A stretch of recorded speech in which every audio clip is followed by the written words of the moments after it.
ధైర్యం ఉందా?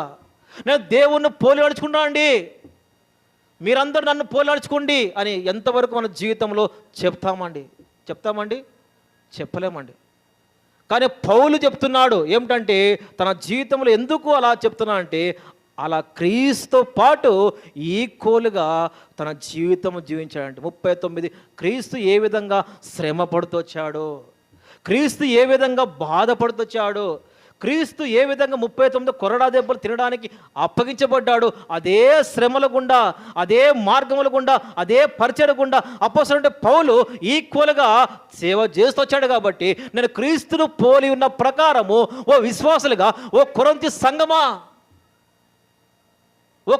సంఘమా మీరు నన్ను పోలి నడుచుకునండి. క్రీస్తు ఏ విధంగా అయితే నడుచుకున్నాడో నేను కూడా ఆ విధంగా నడుచుకున్నా. చెప్తామండి మాటలు. కాబట్టి ప్రభు యొక్క బలలో